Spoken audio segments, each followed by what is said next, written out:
Assalamualaikum warahmatullahi wabarakatuh. Bismillahirrahmanirrahim. Asyhadu an la ilaha illallah wa asyhadu anna Muhammadar Rasulullah. Allahumma sholli ala sayyidina Muhammad wa ala ali sayyidina Muhammad. Rabbi shrah li sadri wa yassir li amri wahlul 'uqdatam min lisani yafqahu qawli. Amin. Bismillahirrahmanirrahim. Monggo Kang Endi dari Malang. Apa ada yang ditanyakan? Assalamualaikum warahmatullahi wabarakatuh. Gus, saya mau tanya ini, bagaimana untuk tanda-tanda orang yang sudah mencapai ma'rifat kepada Allah? Terima kasih. Apakah wali itu mesti seseorang yang terjaga dari dosa? Enggak. Jadi siapa yang meyakini wali terpelihara dari dosa, maksum, maka dia sudah keliru. Akidahnya menyimpang. Seorang wali hanya mahfuz. Qalbunya dijaga Allah, fisiknya belum tentu dijaga Allah Subhanahu wa ta'ala. Sehingga Imam Junaid pernah ditanya, apakah seorang wali bisa bermaksiat? Jawaban beliau, itu kehendak Allah. Maksudnya apa? Seorang wali tidak bisa mengatur dirinya untuk tidak maksiat, karena itu sudah takdir dari Allah. Tapi seorang wali ketika maksiat, dia tahu cara kembali kepada Allah. Ini bedanya wali emang bukan? Alhamdulillahirabbil alamin. Bagaimanakah tanda-tanda orang yang sudah bermakrifat kepada Allah? Bagi di dalam sudut pandang orang awam atau syariat, orang yang bermakrifat itu wajib harus sakti mondroguno. Kebanyakan orang awam kalau belum sakti, belum ma'rifat, kalau tidak punya karomah, bukan dikatakan ma'rifat. Itu pandangan di sudut syariat, di sudut orang awam, di sudut ahli hijab. Namun tanda-tandanya di sisi Allah secara sudut pandang hakikat ma'rifatnya, bahwa sebenarnya hamba yang sudah bermakrifat kepada Allah itu ya tidak bisa apa-apa. Jangankan bisa apa-apa, jangankan bisa sakti, wong dirinya sendiri sudah tidak ada. Jadi orang makrifat itu sudah fana, sudah tidak wujud lagi manusianya menjadi Tuhan, karena sudah rela dan rito kembali bertuhankan kepada Allah. Jadi manusianya sudah jadi makmum, tidak jadi imam sebelum manusia itu bermakrifat kepada Allah. Sebelum manusia itu bermakrifat kepada Allah kan jadi imam, Allahnya jadi makmum, manusianya merasa lebih wujud wujud daripada Tuhan pencipta diri manusianya. Terbukti Allah ditiadakan kehadirannya di hatinya. Terbukti Allah digoibkan di hatinya. Ini artinya manusianya selama ini menjadi imam bagi badannya. Karena Allahnya goib, karena Allahnya tiada, kehadirannya di hatinya, maka yang mengimami, yang jadi Tuhan selama ini kan diri kita, di hati kita.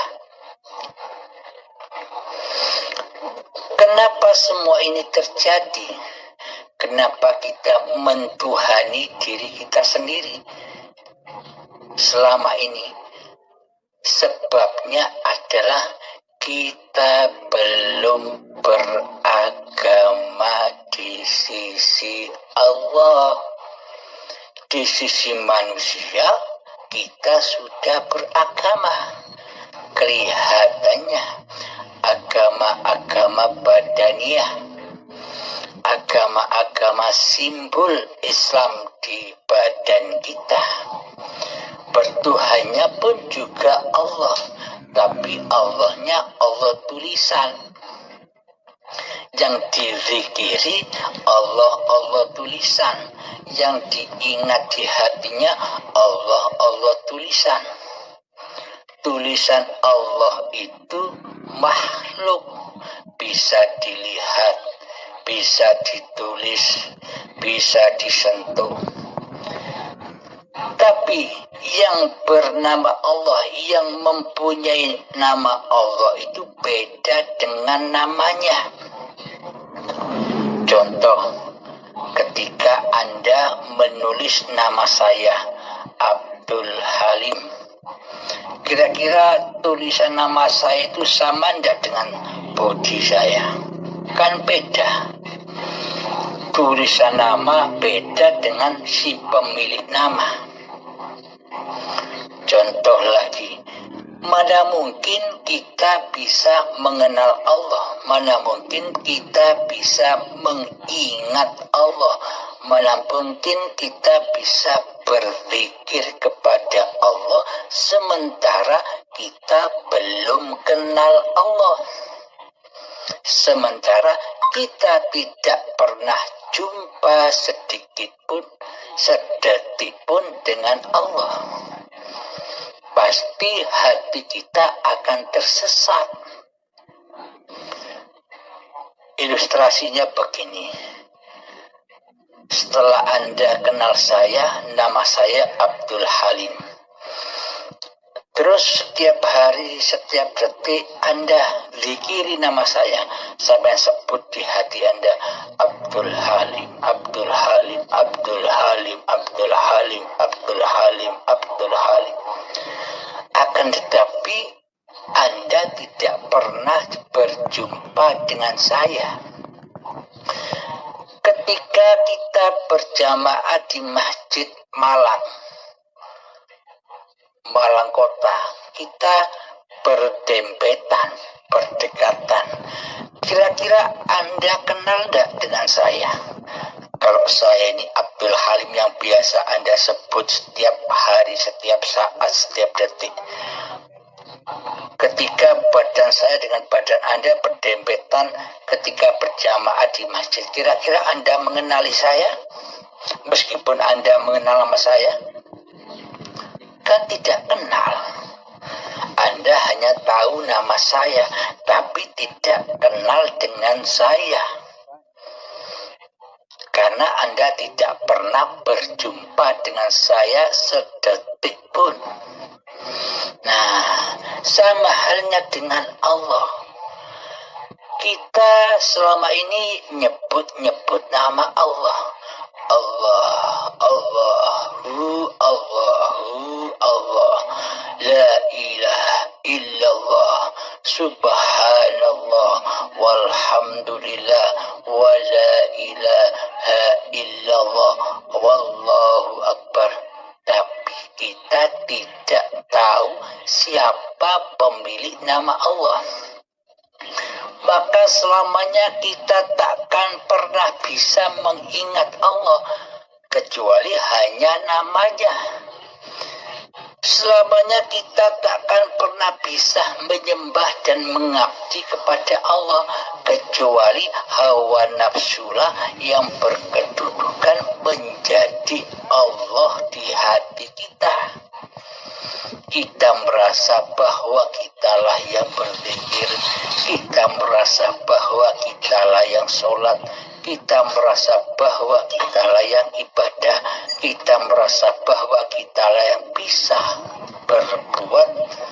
berkuasa atas puasa dohiriyah kita.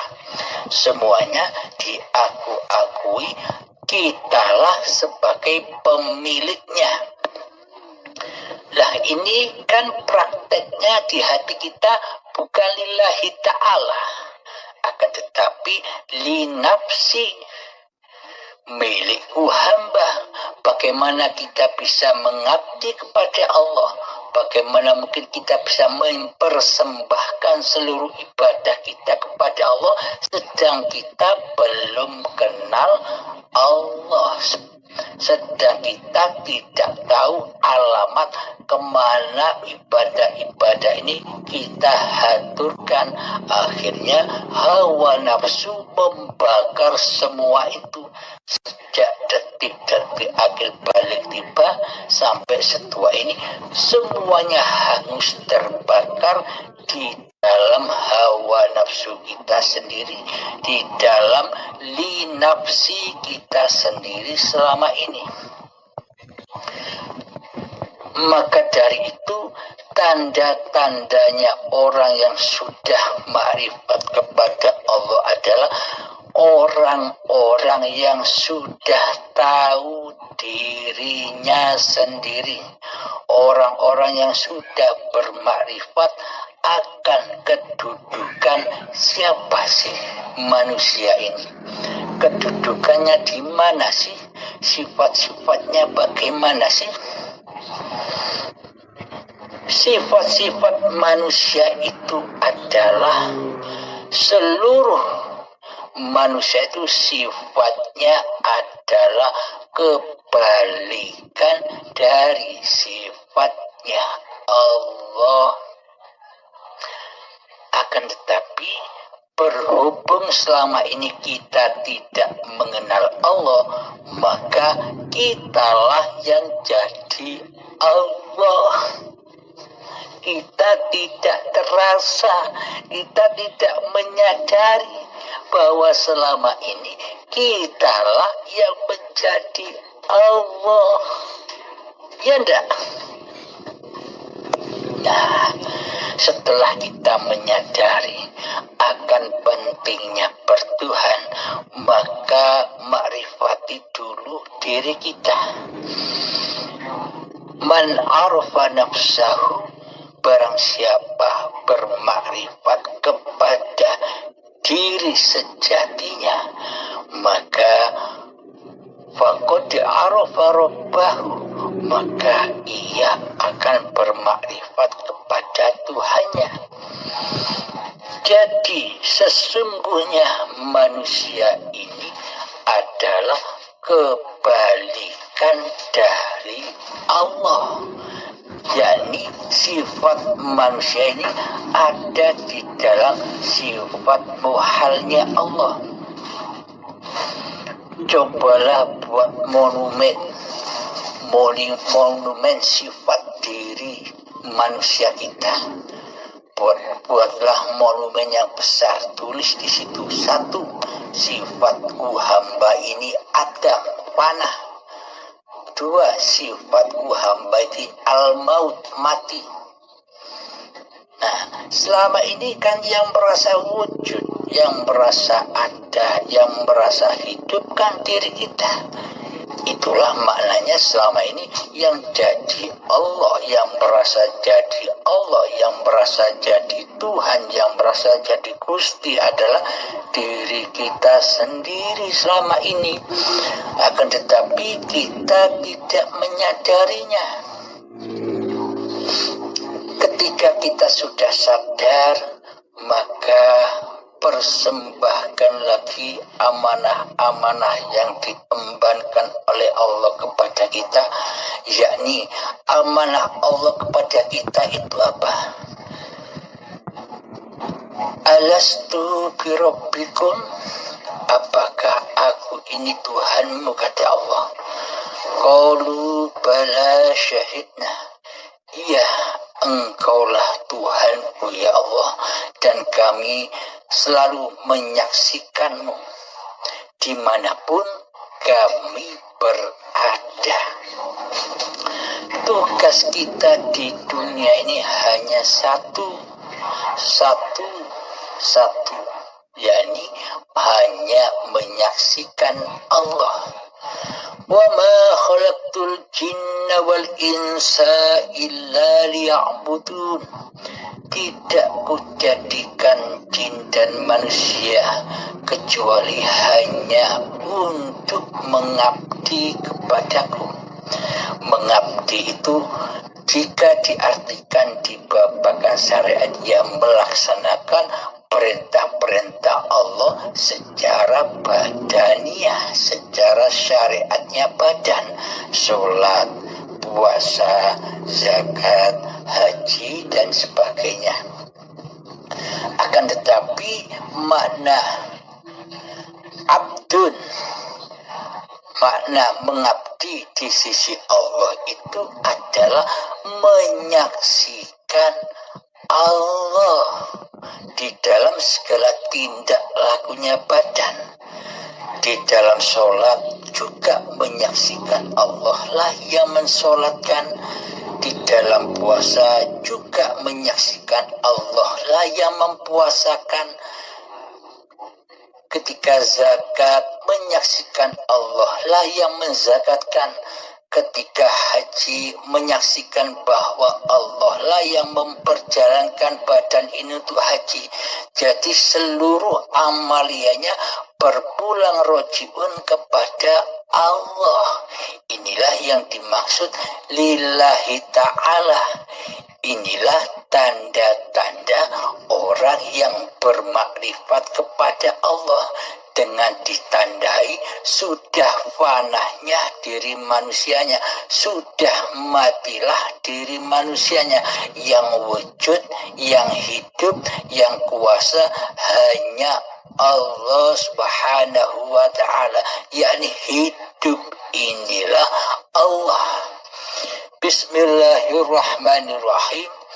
Allahu la ilaha illa huwal hayyul qayyum. Allah tiada ilah, tiada Tuhan yang berhak disembah kecuali Dialah hidup yang kekal lagi terus menerus menghidupi seluruh ciptaannya. Jadi hidup yang selama ini kita akui sebagai hidup kita itulah Allah. Zat yang bernama Allah. Bagaimana mungkin kita bisa menyembah Allah? Bagaimana mungkin kita bisa mengabdi kepada Allah sementara kita menduduki posisi Allah selama ini? Muhal bukan? Maka jadilah abdun, jangan jadi Allah. Jadilah makmum, jangan jadi imam. Selama ini kan yang menjadi imam kita, sedang Allah kita jadikan makmum. Seolah-olah kita di depan, Allah di belakang. Itu kan pemahaman dan akidah yang salah. Allah yang wujud digoibkan, malah yang goib manusianya diwujudkan di hati kita. Jika memang kita benar-benar mengaku-akui bahwa kita ini beragama Islam, mestinya kita wajib mempelajari bagaimana hakikat Islam itu sebenarnya, yakni belajar tauhid, belajar mengesahkan Allah. Jika kita tidak belajar ilmu tauhid, maka bukan Islam namanya di sisi Allah loh ya, bukan di sisi manusia. Kalau di sisi manusia pasti Islam, karena sudah bisa bersyahadat secara mulut, secara lesan, menyaksikan secara lesan, bukan secara hati. Karena menurut Allah, di sisi Allah itu hanya memandang hati. Hati kita ini ingkar, kufur iman kepada Allah. Hati kita mensekutukan Allah dengan diri kita. Apakah Allahnya yang nyata dan diri kita yang gaib? Selama ini kan yang wujud diri kita, di hati kita.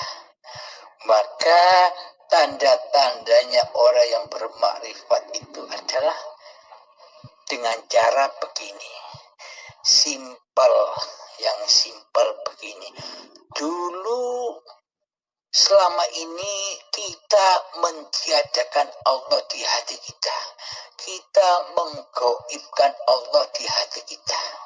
Ketika kita sudah sadar bahwa Allah itu wujud, bahwa Allah itu hidup, maka nyatakanlah keberadaan hakikat sifat sejati diri manusia kita, yakni fana, adam, tidak ada, maut, mati.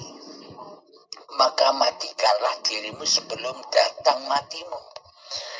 Maka kita ubah keadaan hati ini, yakni kita menyaksikan bahwa hidup ini Allah.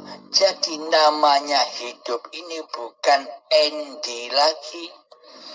Hanya Endi ini hanyalah nama badan kita.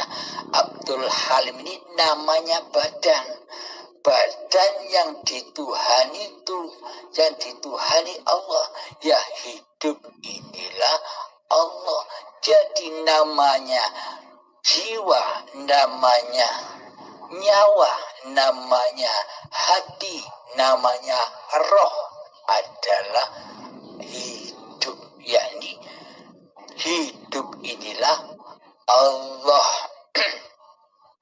Tetapkan dalam hati bahwa hidup yang mentuhani, yang mengutus badan ini bertindak laku apapun,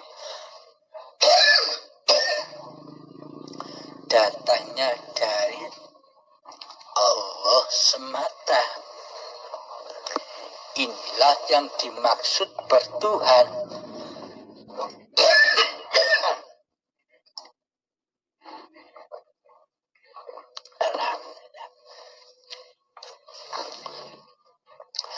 Jika kita dikatakan bertuhan selama ini, logikanya begini. Apakah kita dikatakan bertuhan bila yang jadi Tuhan, yang berkuasa selama ini adalah diri kita sendiri di hati kita, sedang Allah kita gaibkan? Apakah begitu yang dikatakan bertuhan? Jika kita bertuhankan Allah, mestinya Allah yang lebih wujud di hati kita ketimbang diri kita. Inilah yang dimaksud bertuhan. Jadi apapun yang tergerak oleh badan kita, kita saksikan Allah lah yang menggerakkan. Allah lah yang menghidupkan badan ini. Allah lah yang mengutus badan ini. Jadi kita sudah sadar bahwa Endi badan ini, badan Endi ini dituhani, dihidupi oleh Allah.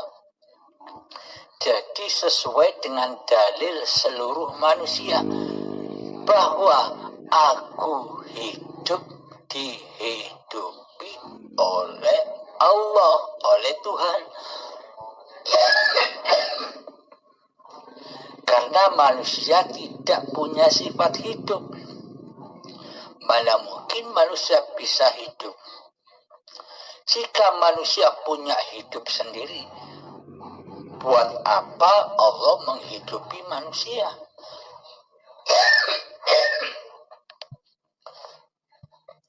Ayatnya Allah lagi, wallahu khalaqakum wa ma ta'malun. Allah lah yang menciptakan diri manusiamu, dan Allah lah pencipta apapun yang kau perbuat. Apakah Allah salah? Tidak. Allah yang mempunyai, yang menguasai seluruh ciptaannya. Adanya baik dan buruk, adanya taat dan maksiat itu kan di sisi manusianya. Di sisi Allah sudah tak berlaku lagi ketaatan dan kemaksiatan, baik dan buruk sudah tak berlaku lagi di sisi Allah. Di sisi Allah hanya ada hukum jaiz. Jaiz itu bebas, terserah Allah. Mau dijadikan gini, mau dijadikan begitu, semua terserah Allah. Tinggal manusianya pertuhankan Allah atau pertuhankan hawa nafsunya.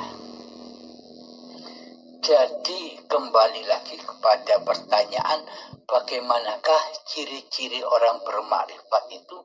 Ciri-ciri orang bermakrifat itu adalah bila di hatinya sudah tidak jadi Tuhan lagi, nama hatinya, nama hidupnya, nama jiwanya, nama nyawanya di hati ini sudah bukan endi lagi, yakni Allah. Tetapkanlah, pendamlah permata Anda yang sudah hilang sekian lamanya. Sejak dari bayi, permata ini hilang. Nah, sekarang sudah Anda temukan bahwa yang menghidupi badan Endi ini bukan Endi, tapi hidup inilah Allah. Itulah tanda hamba yang sudah bertuhankan Allah, hamba yang sudah bermakrifat kepada Allah. Begitu sahabat, semoga bisa dipahami. Kira-kira masih ada pertanyaan lagi? Terima kasih. Pertanyaan yang kedua, Gus, derajat wali-wali Allah itu apakah hanya untuk orang-orang pilihan Allah saja, Allah yang menunjuk orang itu atau hamba itu menjadi walinya, ataukah semua orang bisa menjadi wali Allah ketika orang itu bermujahadah atau berusaha untuk menjadi walinya tanpa ditunjuk Allah gitu? Gimana itu, Gus? Alhamdulillahirabbil alamin. Saya ada grup yang namanya Wali Allah, WWA, grup WA. Tujuannya kami memberitahukan kepada seluruh manusia bahwa sesungguhnya seluruh manusia itu adalah wali-walinya Allah, khalifah Allah, utusan-utusan Allah, ciptaan Allah. Bila manusia mau menyadari itu, akan Akan tetapi tidak semua manusia bisa menyadari itu. Hanya sangat amatlah langka manusia yang menyadari atas kewaliannya. Hanya manusia-manusia yang dikehendaki oleh Allah lah yang menjadi pilihannya. Kenapa saya berkata bahwa seluruh manusia itu adalah wali-walinya Allah, khalifah-khalifah Allah, wakil-wakil Allah, utusan-utusan Allah? Karena sesungguhnya manusia itu ciptaan Allah dan dihidupi oleh Al-Waliyu, yakni ya Allah sendiri yang menghidupi. Sesungguhnya rahasia manusia itu adalah Al-Wali, ya Allah sendiri rahasianya manusia. Al-insanu sirri wa ana sirruhu, kata Allah. Manusia itu adalah rahasia dan akulah rahasia manusia. Maksudnya Allah lah Al-Wali, itulah yang menghidupi seluruh manusia. Terus ada sebagian orang menyanggah saya begini. Hai bro Abdul Halim, buset semua TTS-mu. Jangan menganggap dirimu wali. Sementara suara semut pun kamu tidak tahu. Bilangnya begitu. Terus saya jawab begini. Alhamdulillahirabbil alamin, kita semua tidak usah ngaku jadi wali. Karena kita sudah dihidupi oleh Al-Wali, yakni dihidupi Allah. Bagaimana mungkin kita ngaku jadi Allah, jadi Al-Wali? Meskipun kita tidak mengaku wali, tapi nyatanya, hakikatnya yang menghidupi seluruh manusia adalah Al-Waliyu, yakni Hayatullah, Allah sendiri.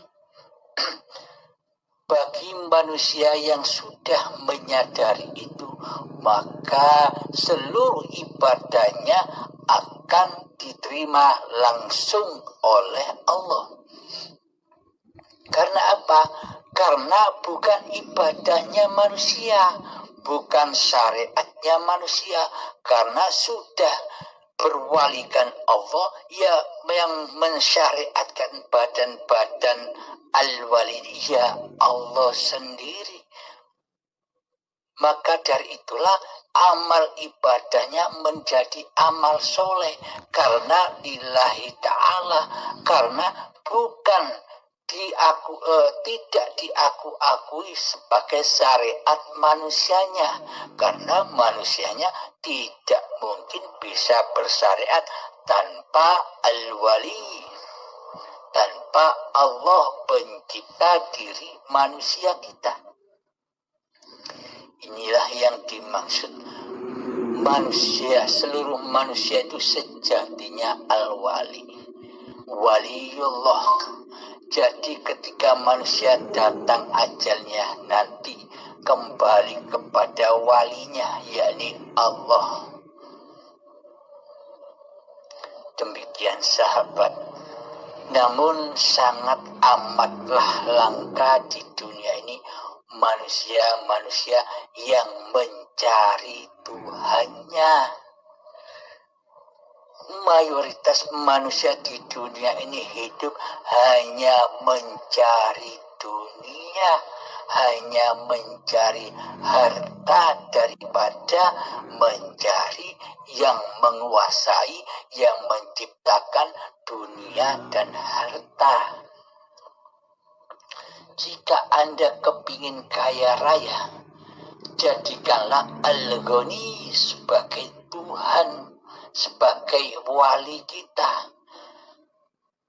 Kebanyakan manusia di dunia ini tidak berwalikan kepada Allah karena Allah digoibkan, ditiadakan, tidak hudurkan di hatinya. Karena manusia lebih cinta, lebih suka berwalikan kepada awake dhewe sing dadi wali, sing dadi pangeran, sing dadi Allah. Selama ini ayo coba kita hayati, kita tafakuri, benar tidak? Nah, maka dari itu kembalilah ke alam ketiadaan, kewujudan diri manusia kita, ke alam kematian diri manusia kita. Maka setelah itu nyatalah al-wali, nyatalah Allah penguasa diri manusia kita.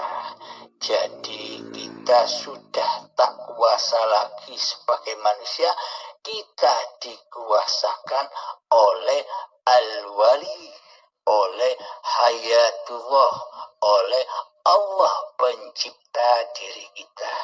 Kemanapun badan ini berlabuh